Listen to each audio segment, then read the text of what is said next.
Welcome back to Global Crossroads. Before proceeding, we kindly request the audience to subscribe to this channel. We diligently research and compile information for your benefit, and your subscription would be greatly appreciated.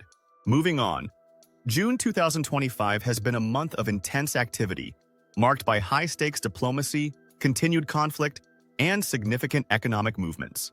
Let's delve into the verified facts that shaped the global landscape this month. Geopolitically, June was dominated by two major international gatherings. From June 15th to 17th, Canada hosted the 51st G7 Leaders Summit.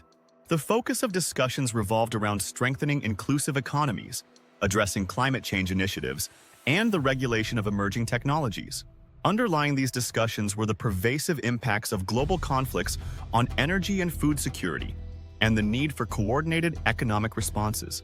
Later in the month, the Netherlands hosted the 2025 NATO Summit in The Hague from June 24th to 26th. This marked the first time the Netherlands has hosted a NATO summit since its founding. Leaders adopted the Hague Summit Declaration, which notably set a new benchmark for defense investment, committing allies to invest 5% of their GDP in defense, a significant increase from the previous 2% target.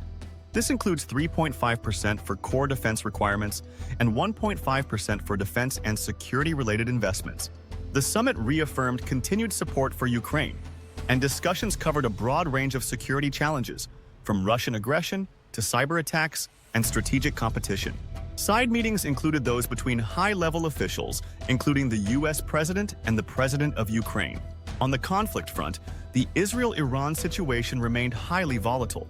Following the major military campaign initiated by Israel in mid-June, targeting Iranian nuclear facilities and military sites, the United States directly intervened on June 21st to 22nd, striking 3 nuclear sites inside Iran.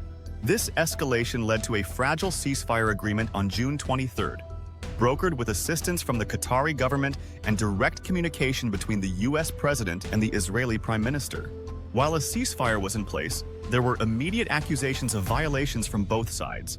Israeli military officials stated that the initial US and Israeli strikes caused systemic damage to Iran's nuclear program, setting it back years.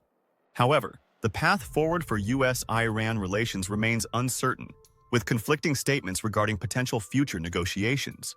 Violence in the occupied West Bank also surged, with 3 people killed on June 25th following Jewish settler activity and clashes with Palestinians. Turkish President Recep Tayyip Erdogan, speaking at the NATO summit, stated that peace with Israel was impossible as long as military actions in Gaza continued. The Russia-Ukraine war continued with persistent volatility. While no large-scale ceasefires were observed in June, the ongoing conflict remained a central point of discussion at the NATO summit, underscoring its impact on European security and defense postures. Tensions also continued in the South China Sea. While no major direct clashes were reported in June, the ongoing disputes between regional claimants, particularly between Beijing and Manila, remained a source of concern for regional stability. The economic segment. Economically, June 2025 was a complex month, heavily influenced by geopolitical events and central bank activities. Multiple major central banks held their interest rate decisions throughout June. The Bank of Canada, European Central Bank, Bank of Japan, Federal Reserve, Swiss National Bank, and Bank of England all convened. The Federal Reserve's meeting on June 18th was particularly scrutinized, as it included updated economic projections and the dot plot, providing insights into future rate trajectories. Global economic growth prospects remained weakened, with the OECD's projection of 2.9% global growth for 2025, partly attributed to ongoing trade barriers and geopolitical uncertainties. Indeed, trade disruptions intensified in the second quarter of 2025, as the United States continued with additional tariffs on its main trading partners, leading to retaliatory measures from countries like China, the European Union, Canada, and Mexico.